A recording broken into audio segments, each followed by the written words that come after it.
Welcome to Storm the Gates, Book 3 of the Rogue Gods Trilogy by Melinda Kucsera. Part 16. Chapter 61. Something doesn't add up. As Arjanil and Azariah descended to fight the adversary, his words echoed in Rosalie's ears. The ice remembers what the earth forgot. Locked in ice, the past's caught and the future's bought. Swap one timeline and the other is naught. All on the lost timeline will be naught. Are you okay? Natalie asked, reminding her she wasn't alone. The arm wrapped around her waist should have done that, but she'd gotten used to flying and the Versate was a considerate flyer. I don't think I'll be okay ever again after this. Rosalie shook her head, then had to firm her grip on the seeing stone because it slipped down when the angels left, like it wanted to follow them. You don't know that. Everything could change in an instant. It did for me when I met Arjanil and Thaniel, and everything kept working out. Maybe I'm just lucky, or maybe that's just how life is. What do you want to do?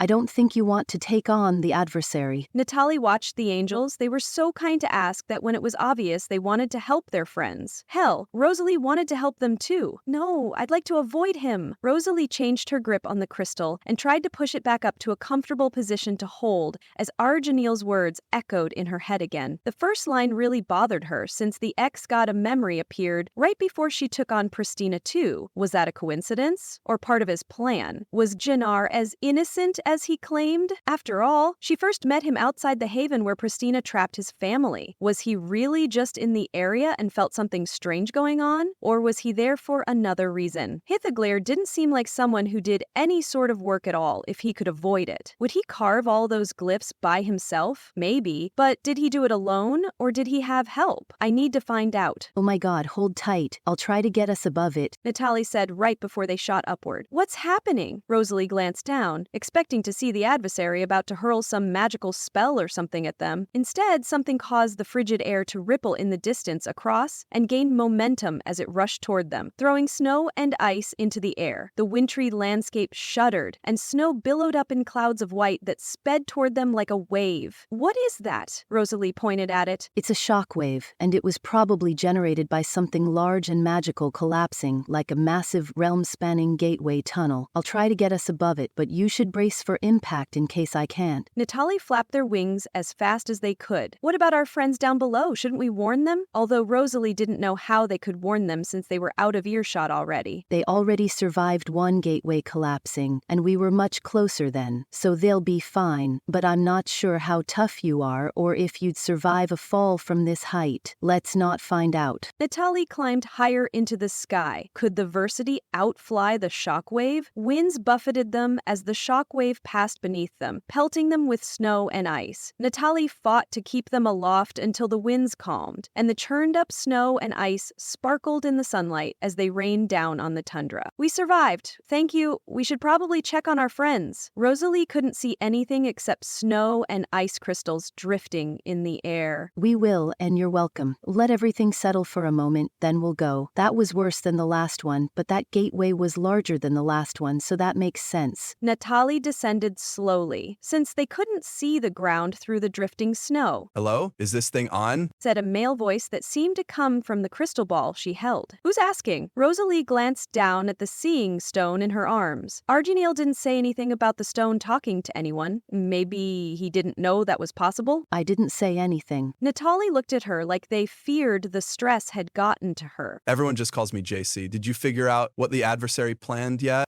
Hithaglair want to reactivate an old timeline so they can relive their glory days. But I don't know how they plan to do that. I saw a bunch of glyphs in the snow before the shockwave passed through, but it reduced visibility a lot. I can't tell if they're still there. The shockwave could have wiped them out. Rosalie hoped it did. That would be one less thing to take care of. Who are you talking to? Natalie asked, but their eyes widened when JC replied, so he must have done something to include Natalie in the conversation. There's only one way to reactivate a dead timeline. They must push the active timeline aside and put the one they want in its place, and then connect connect it to the present and the future. That will activate the old timeline. You should stop that from happening. If you don't, then everyone who doesn't belong to the new timeline will cease to exist. Is that all we need to do? That was a lot to take in, and it was a little frightening, Rosalie shivered, and didn't know if it was from the cold or the fear of losing everything she saved when she fought Pristina. It's a bit more involved than that, but that won't matter if things get that far. Good luck. I hope to see you on the other side. I hope so too, Rosalie said, but she didn't know if she meant it. Wait, if you destroy that old timeline, won't that harm anyone connected to it? Matali asked as they clutched her a little tighter than necessary. Rosalie thought of Arginil and Thaniel, and Natali probably thought of them too. She didn't want them to get hurt either. No, because it ended. Nothing that happens to it can affect the present or the future of anyone, because that timeline has neither of those things. Your angel friends won't be affected. Rosalie exhaled a grateful breath upon hearing that. The relief was palpable. The seeing stone glowed violet, but no picture appeared in its depths. JC must be shy. Can you toss this thing to Arginil? I've got a present for him, and it should help with this timeline situation. Sure. As soon as we can see him, I'll hand it over. Thank you for the advice. Even though he didn't say anything about how to stop a glacier. I'd better figure that out. Rosalie tried to think of something, but nothing came to mind. The creator should have barred everyone from time travel and banned it, but he didn't. I don't think he'd be upset if the past became inaccessible to his creation, except through stories passed down, if you catch my meaning. Was JC suggesting that they do something to prevent time travel? Rosalie exchanged surprised looks with Natali. It's a good idea. All my problems started because of time travel. How could she destroy the ability to travel backward in time? One more thing. If you succeed, you must reset the current timeline. With everything that's happened, it's been put under a tremendous amount of stress, and it needs a reset to let off some of that pressure. What does resetting the timeline do? It didn't sound like a pleasant experience to Rosalie. Call my name when you've succeeded, and I'll tell you then. You've got enough to do right now. Good luck. As JC fell silent, the seeing stone dimmed, signaling the conversation was over. There's Arginil. Natali pointed at him. Arginil, catch! Rosalie threw the crystal ball at him. He was an angel, so he should catch it easily. Now what? Natali asked, but their eyes stayed on the angels. Thank you for everything, but I think it would be best if I surprised them. Rosalie pulled her knees up to her chest, so she'd land in a crouch, and she pictured ice with lines carved in it as light surrounded her. Once again, her thoughts drifted back to what Arginil said. What did Jannar do when I was in the grave between and then in hell with the angels? He was supposed to help Hithaglir hold the past together. What did he really do here? Was that when they carved the glyphs? Was he working with his brother the whole time? Chapter 62, Finding Trouble. Ivarian slipped when the teleportation spell faded because it left him standing on a glacier. He should have expected that. I need to stop thinking about my mistakes. This is my one shot to cancel them out. Look there. Uncle Jannar pointed at the large, curving lines carved into the ice, and they looked like glyphs for a spell. What are they for? Ivarian wished he'd learned anything about these strange characters, but he didn't. A spell, probably, since that's all they're good for now that no one uses the old script anymore. Uncle Jannar sighed, like that was a damned shame. Where's your brother? Ivarian couldn't call Hithaglir his uncle anymore. He lost that title when he kidnapped me. Uncles shouldn't ever do something like that, nor should they give their nephews ultimatums either. He's got to be round here somewhere. Let's split up and look for him. Shout if you find him. I'll head that way. Uncle Jannar pointed away from the part of the glacier that flared out like an arrowhead. Then I'll go that way. Ivarian didn't want to head toward the tip of the arrow-shaped glacier, but they'd find the ex-god of history faster this way. So Ivarian picked his way around the jagged ice formations in his way. What do I do after I find him? As Ivarian wondered that, he glanced up at the sky. Were the angels still talking? Was Rosalie still with them? The angels were so beautiful and strong, especially the one that caught me. I'll bet he'd never summon an ex-god to get vengeance on someone. I don't deserve to work with them. Ivarian hunched his shoulders until a blue glow ignited somewhere ahead of him. We're not doing this again. No more magical glyphs, and definitely no more spell circles, Guerren said, and he sounded angry for good reason. Uncle Jannar Jannar, I think I found him! Avarian didn't shout that because his uncle couldn't have gone far enough to require that. He waited for a reply or the crunch of his uncle's boots on the permafrost. When nothing happened for a while, he sighed. I can't just stand here. Rosalie or the angels might see me dithering. I'll go myself, and Uncle Jannar can catch up. That way, if anyone glanced at the glacier, they'd see him do something. Stop that or you'll ruin everything. Hitherglare shouted and he sounded mad. That was good. He should be mad. What did Guerren do? Curiosity pushed Avarian to find out as the glacier ground to a halt. The head of the glacier stretched out before him, and its broken surface gleamed in the gray light like a frozen sea of chaos. He shivered at the sight, but he pressed on, searching for the ex-gods of war and history. Avarian slowed as an orange glow lit the ice surrounding him. The glow came from Guerren as he generated fire from his hands and aimed it at the lines carved in the ice. Say goodbye to your precious spell. Guerren drew the fire, shooting from his hands in diagonal lines across the glyphs, crossing them out. No, stop that. You're ruining everything. Don't you want the old days back? We were kings among men then. Hitherglare jumped on the ex-war god's back and wrapped his legs around the guy's waist. Did he expect that to do anything except annoy his cousin? Guerren laughed as he melted more ice. We weren't kings of anything. Others of our kind ruled, but no, I don't want to go back to that. Those days weren't as great as you think they were. You lied. Hitherglare punched Guerren in the back of the head. The ex-war god looked tough, but how much punishment could he really take? Probably a lot, but he doesn't have to do that because I'm here. Avarian rushed to pull his uncle off him. One good yank dropped Hitherglare from the ex-war god's back. Thank you.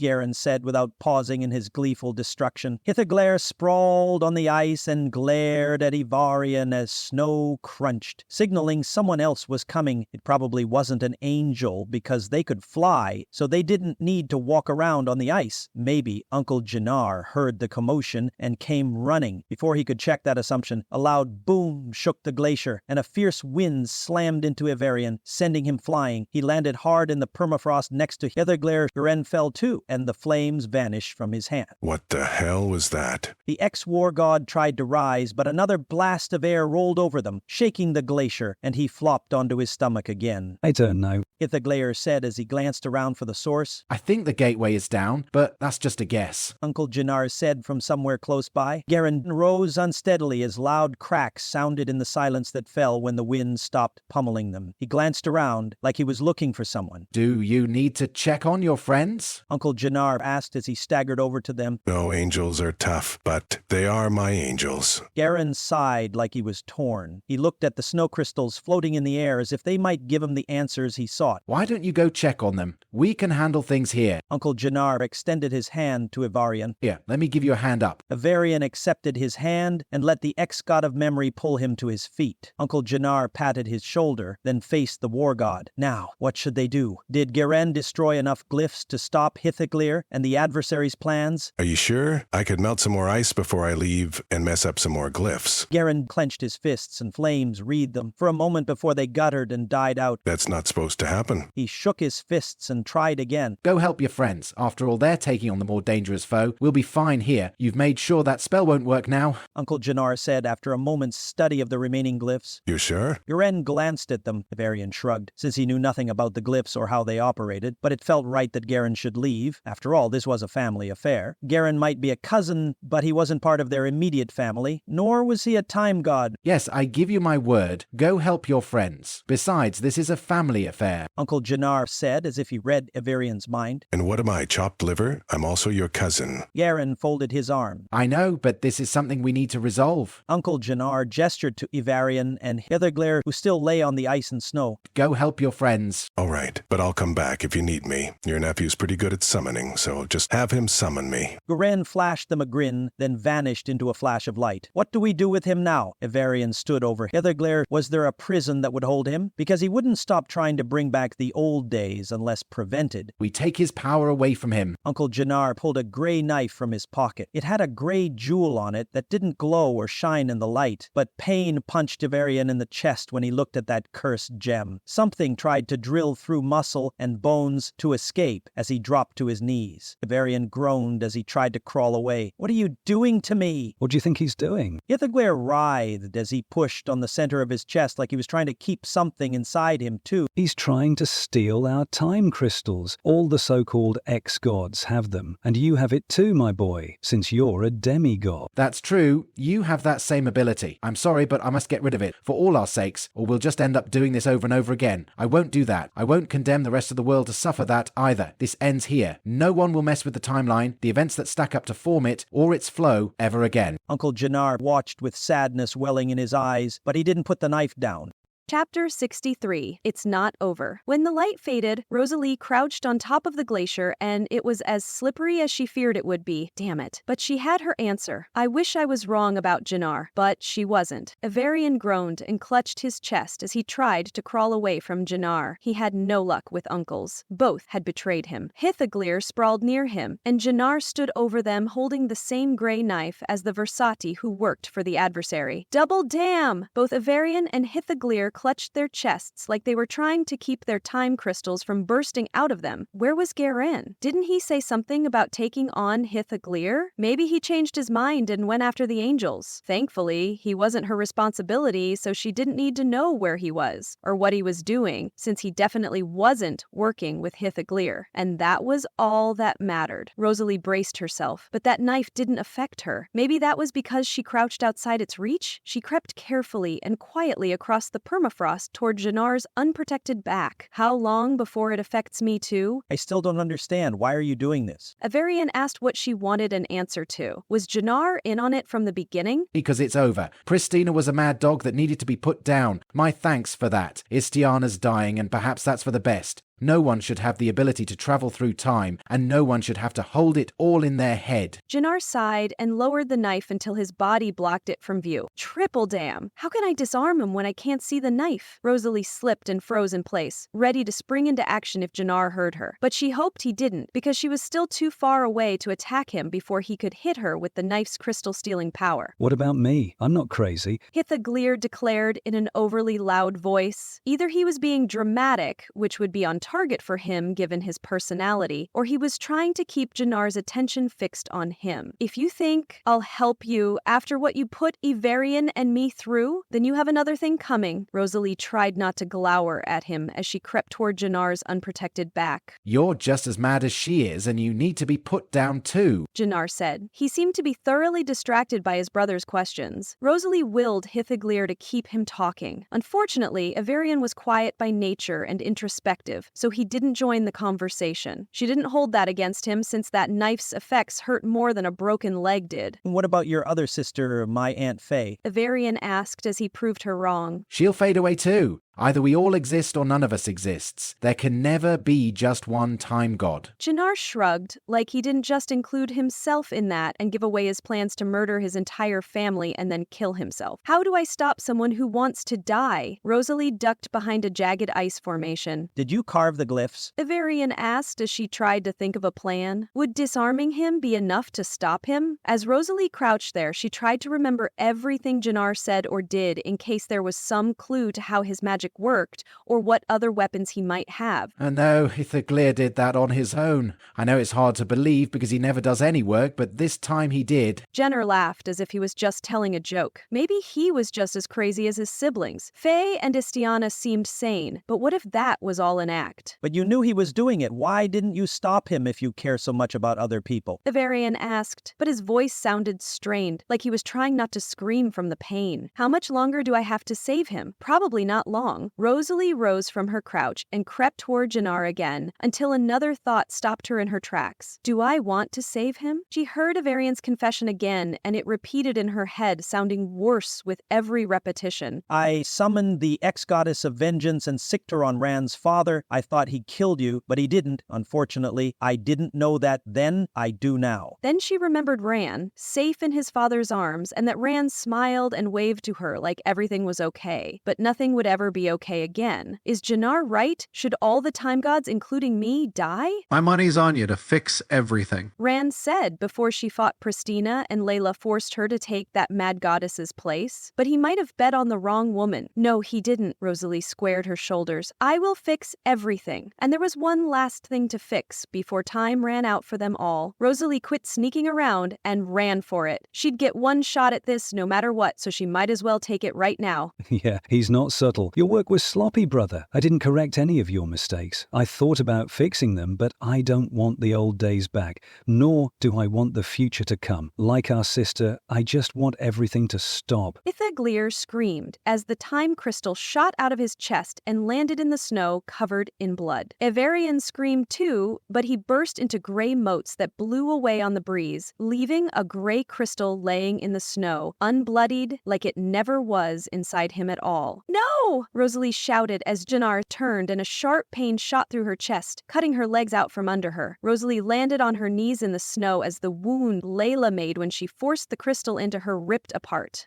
It's over now. Jannar dropped to his knees, and the knife landed between them as his time crystal burst from his chest and fell into the snow, dyeing it red where it landed. Somewhere in the tundra, a soprano sang something in a language Rosalie didn't understand. Who's singing? It sounded like an angel was singing, but Thaniel didn't seem musically inclined. Did another angel show up? Rosalie hoped so. She liked Argeniel, Azariah, and Thaniel, but they weren't like the angels in the Holy Book, and she wanted to see one of those angels in action. It's not over. Rosalie hardened the blood oozing from the reopened wound. The time crystal hammered against it as she crawled toward the gray knife, but it couldn't escape her. My power is in my blood, and no one tells it what to do. Rosalie grabbed the knife, point first, and cut her palm open. Blood welled up and she smeared it over the blade until it was red from her blood. Then she hardened it into a sheath that covered the entire thing from hilt to tip, cutting off its power. The time crystal dropped back in place and the pain faded as the wound closed. Rosalie wanted to lie there and grieve, but she remembered what Rand said about grief. Everything's a little hazy, but that'll clear up. Grief comes in waves, according to my uncle, and it dulls things until it lessens.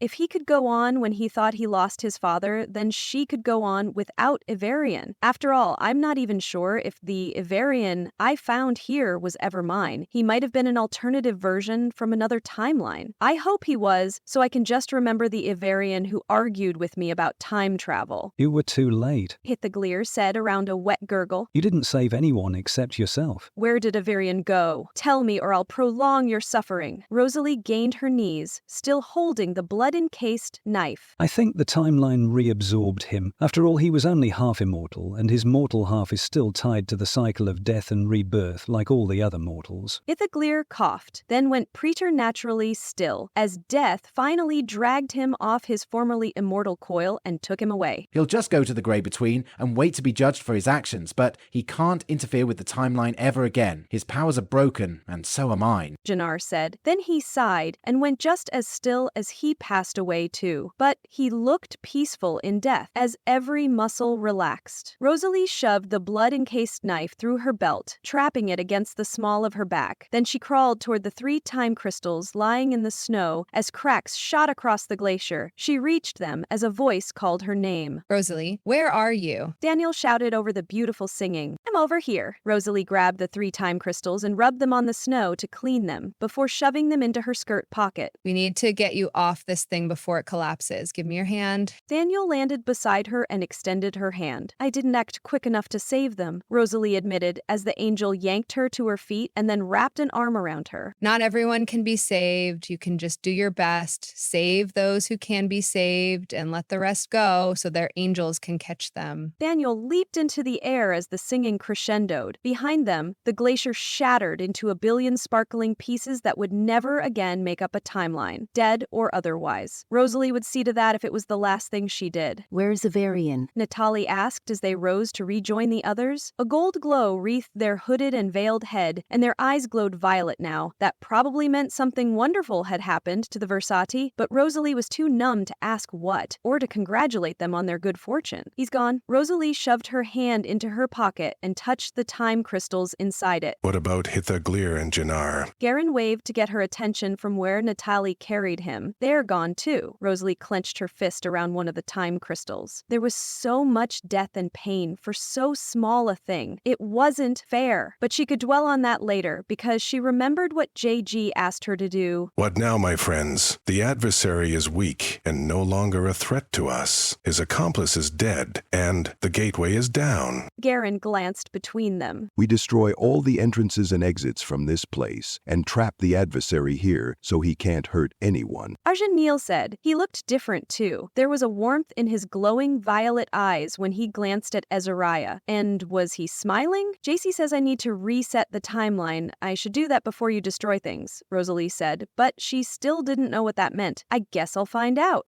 Chapter 64, One Last Run-In. Where do we go so you can reset the timeline? Natalie asked, as they hovered over the tundra a little way from the destroyed glacier. I need to see the Tree of Life. Rosalie flashed back to when she rose so high above this place. She saw how time was put together. I need to see that again so I can figure out where to reset things. She drew a blank right now, probably because of shock or something. What's that? Natalie asked as they slowed when they were even with the angels. You'll see. We need to fly higher. Rosalie waved toward the clearing sky. Clouds drifted apart, leaving a swath of blue and a sun shining above them. All right, how high do we need to go? Natalie glanced at her for an answer. Rosalie shrugged. Just take us up. I'll tell you when to stop. She thought only Thaniel would fly higher, but the angels exchanged a glance and a nod, and then Azariah and Thaniel rose too. That meant Guerren also came for a ride. Oh well, nothing was perfect. Maybe the angels will stick with me to the end. She hoped so. Just knowing they were there gave her the strength to figure out how to reset a timeline and the courage to try, even though it sounded like a bad idea. Where are you going? Azariah asked Arjanil when he didn't ascend with them. To get the shoe stone. We can't leave it here. I'll be right back. Arjanil flapped his wings and sped toward a bright glow in the snow. Azariah flew after him without a backward glance. Thaniel glanced after him, then back to Natalie like she was torn. Go, we can handle things from here. Rosalie waved for the angel to go, but Natalie slowed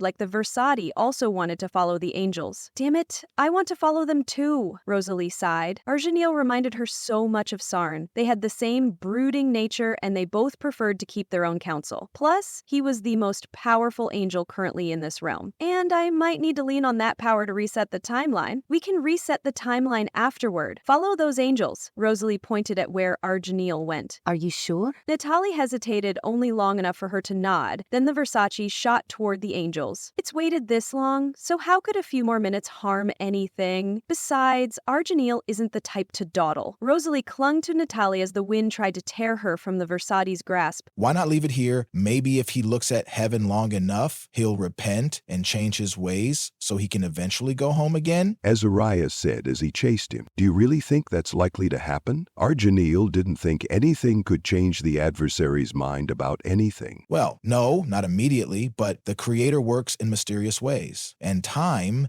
changes everything eventually. Azariah flew even with him. True, but I can't leave it here. Go on without me. I'll be right back. Arjanil waved for his friend to go. Now, it took all of us to subdue him, so we're coming with you whether you want us to or not. Azariah grinned at him. I don't think that's necessary. Arjanil would have sighed, but he wasn't fully corporeal here, so he didn't need to breathe. It might not be, but we got this far by sticking together, so we'll stick together until the end. Daniel shouted as she raced to catch up. Then we'll reset the timeline. Rosalie said from somewhere behind him. Was everyone coming along? It sure sounded like it, and Arjanil smiled as he shook his head. He had the best friends, well, except for Guerren. He didn't know if the ex-war god would make a good friend. Arjanil slowed as he neared the spot where he left the seeing stone, and he scanned the snow for it. Are you looking for this? The adversary appeared on top of a large chunk of ice that sheared off the glacier, and he dropped the shoe stone. It landed in the snow with a thud. It looks like a trap, Azariah said in an undertone. Maybe it is, but I'm still going down there. Arjanil dropped from the sky and landed in a crouch by the seeing stone. As he picked it up, something moved in his peripheral vision, so it was a trap after all. He left it in the snow and spun hands out to grab whatever came at him and push them away, but he froze instead, confused by the sight in front of him. The adversary sat on the large ice chunk like it was a throne fit for a king, but in front of him stood a creature made of metal gears and weird gaps, filled with some dark substance. What is that thing? Arjaniel pointed at it, unable to process what his eyes showed him. Unfortunately, he didn't confuse the creature. It swung an oddly shaped appendage that might be a hand at him. Arjaniel dodged the blow. Leave him alone. Guerren shouted as small glowing crystals fell from the sky. Where did they come from? When the crystals landed in the snow, glowing lines shot out of them, and they struck the metal man-shaped creature held together by darkness and wonky gears that no longer turned. The creature shattered into a pile of scrap metal in the snow while Arjaniel stared at it, still confused. What just happened? He asked, and hoped one of his friends had an answer. The adversary clapped. I can't say that's a job well done because that first has seen better days. I've got more magic gems if we need them, Guerren announced. So he threw them. The crystals must be the ones he stole from heaven. Arjaniel crouched to study the brightly colored crystals glowing in the snow. Should I pick them up? His hand hovered over one as he considered that. Leave them where they are and tell your friend to drop the rest. They're designed to stop the firsts. You might know the firsts by other names like the Agents of Chaos or the Agents of Order, said a disembodied male voice. Who said that? Guerren asked, but it was a good question. I did. I'm the Holy Spirit. You met me earlier. So that explained why the voice sounded familiar. Arjaniel scooped up the shoe stone and straightened from his crouch. How can I hear you when you're not physically here? Guerren dug his hands into his pockets, then dropped more crystals into the snow. The shoe stone can do more than show you things. It was made to give the viewer far vision and the ability to speak with whoever was on the other side of the seeing stone, said the Holy Spirit from that crystal. You could have done great things at my side, Arjaniel. The adversary rose and dusted off his black robes before he jumped off the ice chunk and landed in the snow a few feet away. I don't want anything from you. Arjaniel looked into the seeing stone, but he didn't recognize the white marble room on the other side, nor did he see a glowing bird, but he didn't think the Holy Spirit needed to show himself to speak to them. You never did. Such wasted potential. You could have stood at my right hand. The adversary turned his right hand over and clenched it into a fist. Don't pretend that you like me because you don't, and you never did. For the record, I don't like you either, and I never did. You never would have made me anything. Quit telling lies. Arjaniel wrapped both arms around the seeing stone. Are you looking for another fight? Because if you are, we'll give you one. Daniel landed beside him, holding her sword. Azariah landed on his other side. Arjaniel juggled the crystal ball until he held it under one arm so he could free up an arm to shove Thaniel's blade down. Where was Guerren? Arjaniel glanced up, and there was Guerren, dangling by one arm from Natali's grip, and the Versati still clutched Rosalie to their other side. No, what would be the point? He's got the power of voice, and so do I, so we'd cancel each other out. I'm also outnumbered 5-1. The adversary shook his head and kicked the snow. So you'll let us leave? Azariah folded his arms. Go. I'm not stopping you. What would be the point? You won. The old days are gone beyond recall. I have nothing to gain by fighting you now. Go back to heaven and report to your superiors, so they'll come and speak to me. I'll wait. The adversary folded his arms and mirrored Azariah's stance. That sounded ominous, but they must report what happened to the council. Arjaniel hoped they'd know what to do with the adversary, because he didn't. Don't look so skeptical. They'll just send me back to hell. After all, that's my domain, or perhaps we'll come to a different arrangement. The adversary shrugged, like he didn't care, but he must care. Arjaniel glanced at his friend since they knew the angels on the council and he didn't. Was the adversary right? I hate to rush things, but I need to reset the actual timeline. You know, the one that's in effect for the mortal world. Rosalie waved to get their attention. I'll deal with him, said a man as he appeared with a glowing bird perched on his shoulder. JC, it's been too long, said the adversary as he smiled and extended his hand like he and JC were old friends. Not for me. It's only been a few months since you tried to take over everyone under Mount Eredrin. JC stopped a few feet away. He wore white robes and sandals, but his aura was too bright to see anything else about him. That was a good time. I hope they enjoyed my visit. I may have overstayed my welcome a little. The adversary shrugged like that was of no consequence. Go. You've got a timeline to reset, and she may need your help. JC waved to the sky. Will you be okay here? Daniel asked as she sheathed her sword, then sent it away since she didn't need it anymore. Yeah, I'll be fine. I'm not alone, and I can leave at any time I want. want, but he can't go anywhere after you reset the timeline unless I allow it. JC stroked the glowing bird sitting on his shoulder. Arginil stayed put. Maybe JC would be fine, but he needed to see this through to the end. And it wasn't over so long as the adversary could still harm someone. Will you allow me to return home? I've seen the error of my ways. The adversary bowed his head. He still wore his crown, and the red gems caught the sunlight. Have you? That's hard to believe after all the trouble you've caused. JC sighed like he carried a heavy burden. It's true. I'm tired of losing. Faye was right. Someone always stops me, no matter how improbable that seems. So it's time to do something else. The adversary knelt in the snow, but he kept his head bowed and his eyes averted, so it was impossible to tell if he meant anything he said. After all, he was the Prince of Lies. JC can't believe that. The adversary had spent 4,000 years trying to get back to the mortal world to rule over it. One ex-goddess of fate couldn't change that. Argenil was certain of that. Then I've got a way for you to prove it. JC waved his hand, and the crystals Guerren threw into the snow at his request now rose and flew into his outstretched hand. How can I do that? The adversary still didn't look up. He kept his eyes fixed on the snow. Track down all the firsts and put them back in stasis. JC slid the crystals into a pocket on his robe. You'll trust me to do that? How do you know I won't convince them to follow me? The adversary finally raised his head, but he was a skilled liar who had plenty of time to school his features into any expression he wanted, so his shock was probably a lie. I don't trust you yet, but if you do this for me, then we can talk about other things. JC petted the glowing bird on his shoulder again. You'll have to remove the band so I can track them down. The adversary looked expectantly at JC. So that was his plan. You can't remove that. Argenil stepped forward, though he didn't know what he would do if JC agreed to remove it. It's all right, JC said to him as he motioned for him to step back. Argenil obeyed him because JC was a representative of the Creator, and he couldn't disobey him. It was written in his spirit to obey him, even if he didn't understand what JC was doing. I won't remove the ban. You'll start your search here. JC gestured to the tundra surrounding them. After all, we just saw a first here. JC pointed at the pile of scrap metal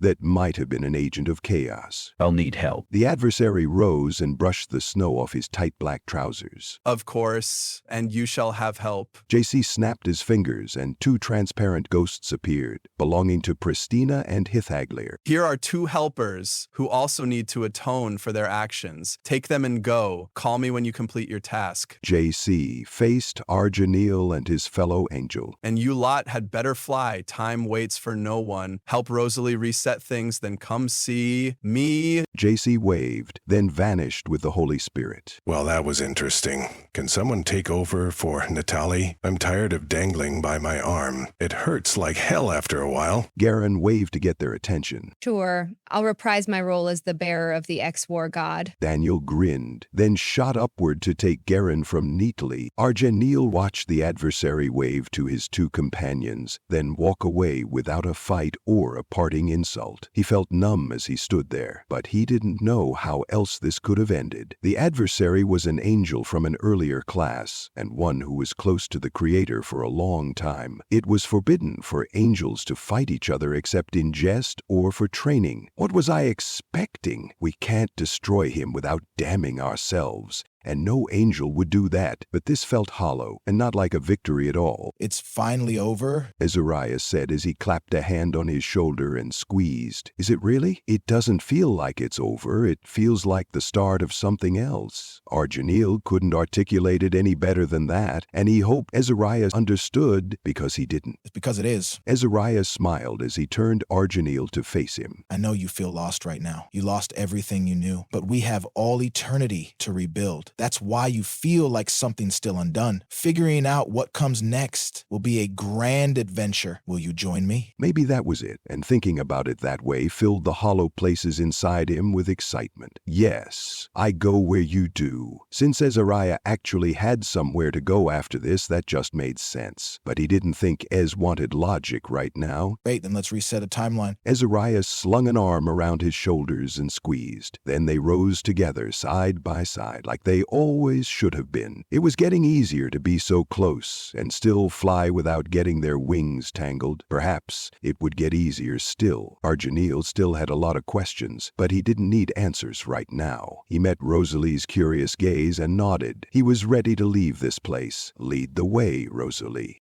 Chapter 65. Reset the timeline. All right, we need to go up as high as we can. I need to find the place where the past, the present, and the future collide. I'm pretty sure that's where I need to reset the timeline. That was the only place that made sense, so Rosalie hoped that was correct, because there was no one to ask for help. What does that look like? Guerren tapped her arm until she glanced at him. You'll see. Rosalie didn't know if he would see it. After all, she only saw it once when she was with Faye and Avarian then. Tears gathered in her eyes at the thought of him, and she blinked them away. I wish I had one of your wishes, Ran. I'm not even sure you could fix this. Everything is such a mess right now. Are you okay? Natalie whispered, but angels must have great hearing, because all three glanced at her with concern. Only Guerren was oblivious to her pain. But he was a war god, so that might be why? I'm not okay, but I don't need to be. I can still reset the timeline. Rosalie wiped her eyes with her sleeve. Hopefully, a helpful disembodied voice would tell her what to do, or the correct thing would occur to her when the time came. She'd take either right now. What are we looking for? Daniel asked to distract everyone and give Rosalie a moment to compose herself. I don't know if you can see it. Layla saw the tree of life through her eyes, so maybe the angels could see it. I'll see it, and that will be enough. Rosalie touched her pocket, where the time crystals from Avarian, Hithaglir, and Jennar rested. I'll give them to the angels. Since she didn't know what else to do with them, that seemed like a good idea. They wouldn't misuse them or let them fall into the wrong hands. Are we there yet? It's freezing up here. Guerren shivered with his whole body as he glared at her, but he must be exaggerating because it was cold, but not that cold. Maybe I'm just so numb I don't feel the cold anymore. That was possible. Everything that happened since she watched Rand and his uncle disappear felt unreal, like it was a dream she couldn't wake up from. I'm probably still in shock at what Layla did to me. Where was Layla? Well, she was an angel now, so maybe Thaniel or Arginil knew. Where is Layla? Rosalie asked. She went to some place called the Abyss in Hell to stop the gateway. Uriah went with her. We're high enough that we'd see the gateway if it still stood, so I assume they succeeded since I don't see the gateway anymore. Samuel shrugged. She cut off the adversary's power from that abyss. That's how we ended up in a draw. Arginil added. He clutched the seeing stone to his chest like he feared losing it. Is she coming here? I'd like to thank her for everything. Rosalie wasn't sure if she wanted a yes or no. I don't think so. She said something about becoming the abyss protector, whatever that means. Arginil shrugged. What did that mean? If the angels didn't worry about it, then she didn't need to either. But she'd still like to know. Rosalie glanced down at the snowy tundra and searched for her arrow of time, the one she traveled back in time to save. Did it still stand? You didn't answer my question. Are we there yet? Guerren kicked her foot this time to get her attention, but he didn't hit her hard. Why are you so impatient? Do you have somewhere you need to be? Natalie asked as they hovered in place. Guerren froze as he thought about that. Did he have any plans at all? Probably not. He didn't strike her as the planning kind of man. Am I free to go wherever I want now? Since I got my powers back, I can teleport, but I don't know where to teleport to. Guerren looked to the angels for an answer since it was up to them. The angels exchanged glances. Did they have somewhere for Guerren to go? They might not, since he wasn't an angel. What about Natalie? Where would the Versati go? Hopefully not back to hell. Natalie deserved to go somewhere else. But where could they go? You could let Faye decide what to do with him. After all, he's an ex-god from her pantheon. Besides the fact that he's her cousin, she can see the future and put some safeguards in place to ensure that he doesn't get into too much trouble. Rosalie didn't know where that idea came from, but the angels looked like they were considering it. That's a good idea, but he's got some things to explain to the Council of Angels first. Then they can decide what to do with them. But I'll mention your idea. It sounds like the perfect solution. Unfortunately, it's not up to me. Daniel grinned, so she must be glad she wasn't in charge. What about me? As Natalie regarded the angels, they squared their shoulders and tensed the muscles in the arm wrapped around Rosalie's waist. You'll come with us to heaven, and we'll explain everything to the council. Azariah let go of Arginil and slung an arm around the Versati's shoulders. And after that, then what? Natalie looked at Daniel for an answer. What do you want to do? We'll support any decision you make.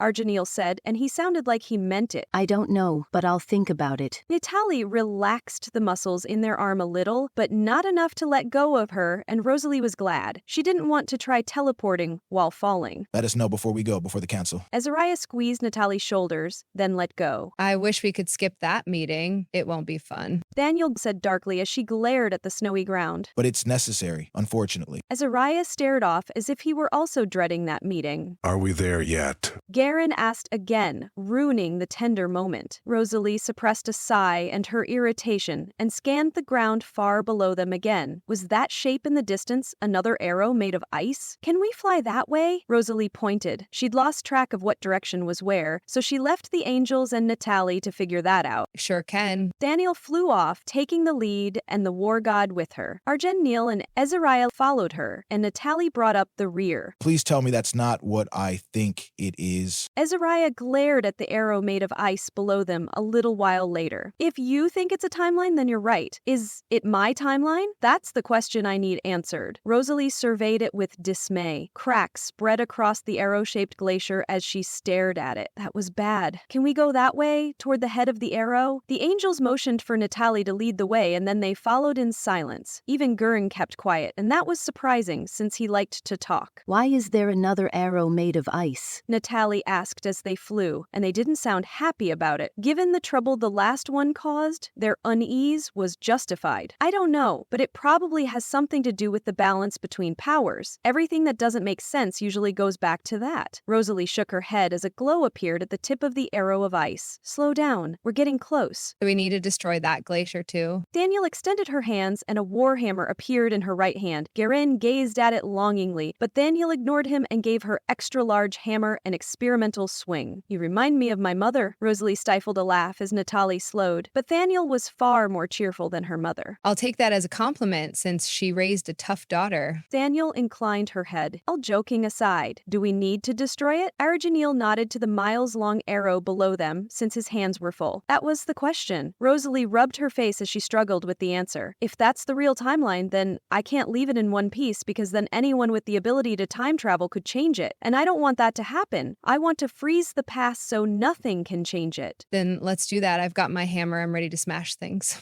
Daniel swung her hammer again to make her point. I can smash things too, if someone will lend me a hammer. Guerren tore his gaze away from Daniel's hammer and cast a beseeching look at Argeniel and Azariah, but neither one manifested a hammer for him. How did you destroy the other glacier? Rosalie heard a soprano singing while she fought Jinar, but that sound couldn't shatter ice. We had help from above. Natalie pointed at the sky as they slowed. The angel Shonafar sang the right note to crack the glacier. She's got incredible range. Daniel smiled and rested the hammer on her shoulder. Give us an encore. Argeniel glanced at the seeing stone he carried. I don't think so. I can't see anyone on the other side of the seeing stone. We're probably on our own. That's for the best, since the council doesn't need to know about all this timeline business. I don't think they need to know about Rosalie either. Azariah glanced conspiratorially at Daniel, and she nodded. The seeing stone is also a speaking stone. That's how you heard the angels singing.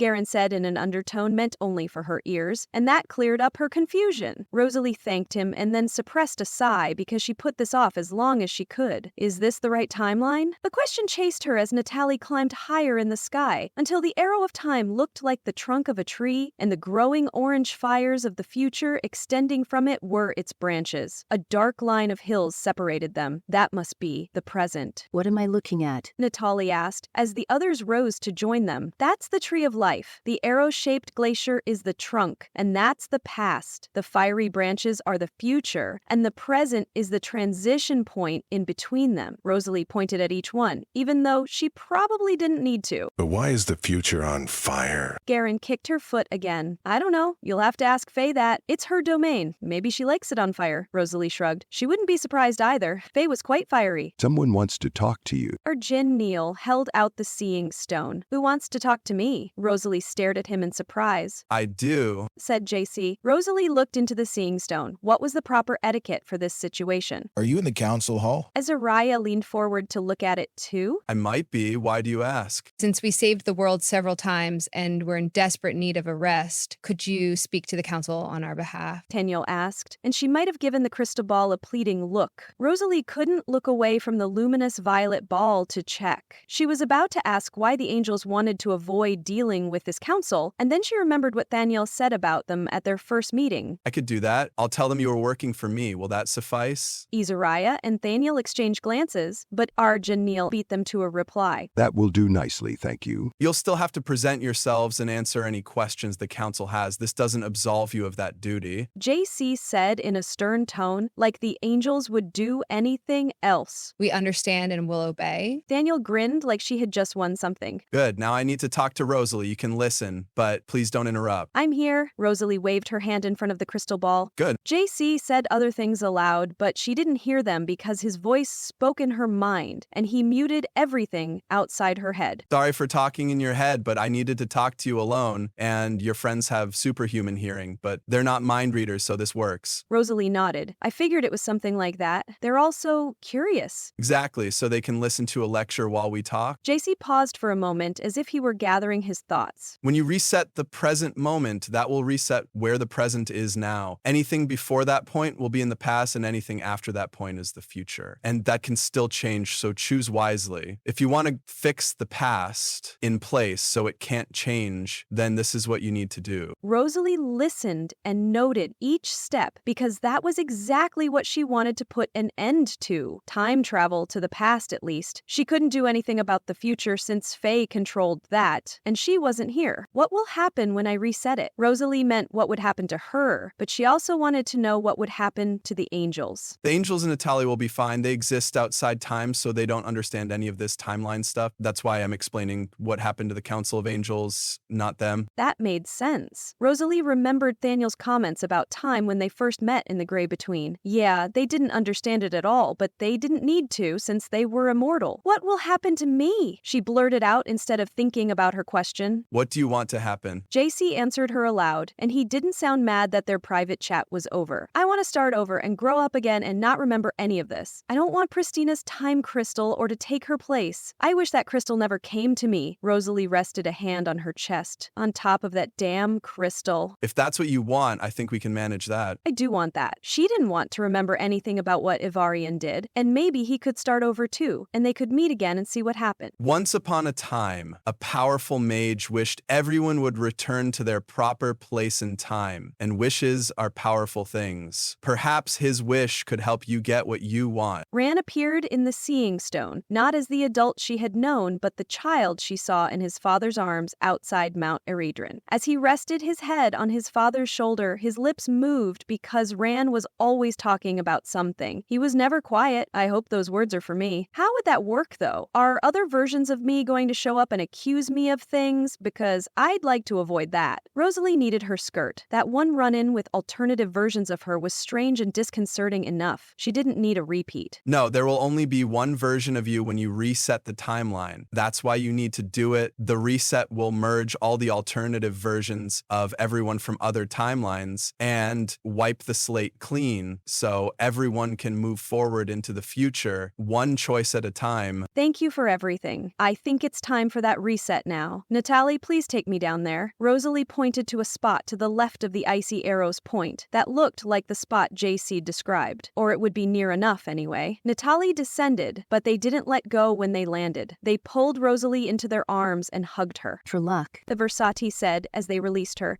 Daniel hugged her next and patted her back before letting her go. Good luck. Call me if you ever need an angel. She winked, then stepped aside. Rosalie faced Arjaniel and Azariah, and she extended her hand, figuring they weren't huggers. But she was wrong. Azariah captured her hand and pulled her into a quick hug, too. Don't worry about Arjaniel. I'll watch out for him. Rosalie nodded when he let go. She knew he would stick to Arjaniel like a burr, but Arjaniel didn't seem to mind that. Arjaniel shifted the crystal ball so he could give her a one-armed hug, too. This isn't goodbye. We'll meet again under better circumstances. You You really think so? Rosalie wiped away a tear that was blurring her vision. My library's gone, so I have nothing else to do except look for you and keep him out of trouble. Arjanil nodded to Azariah as he let go. And I told you we'll rebuild it. The universe needs more libraries. Azariah slung an arm around his shoulders. You really don't listen. I doubt this council you and Thaniel mentioned will let me build another library. Arjanil hugged the crystal ball as he looked wistfully off into the distance. We'll talk him into it. Don't you worry about that. Azariah squeezed his shoulders.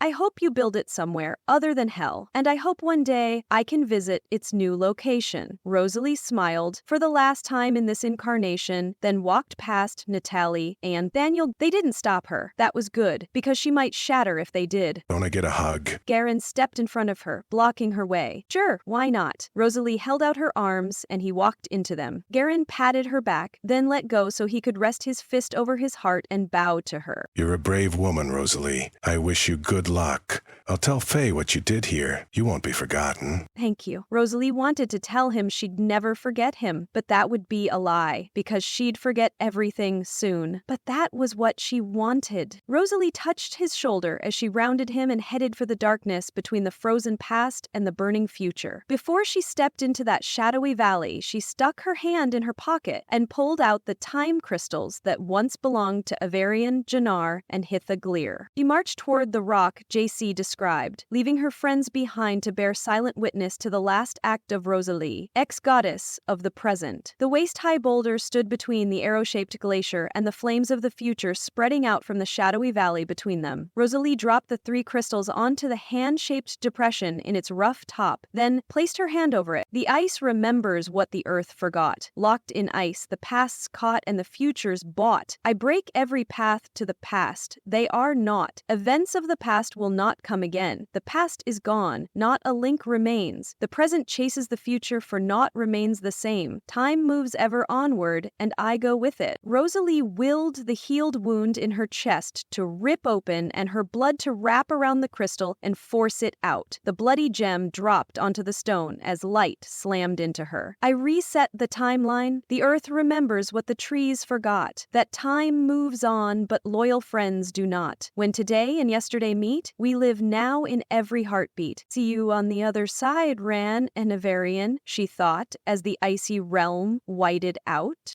You've been listening to Storm the Gates, Book 3 of the Rogue Gods Trilogy by Melinda Kucsera. Subscribe to the channel so you'll be notified when the next part publishes. The Rogue Gods Trilogy is available as an ebook and paperback, and now a full cast audiobook. Click the link in the description to order your copy. If you love the Rogue Gods Trilogy, then you'll love Melinda's other epic fantasy adventure books too. They're just as full of magic and mayhem, and characters who will do anything to achieve their goals. Check them out at the link in the description, and while you're there, sign up for her newsletter so her characters can talk directly to you. Thank you for listening.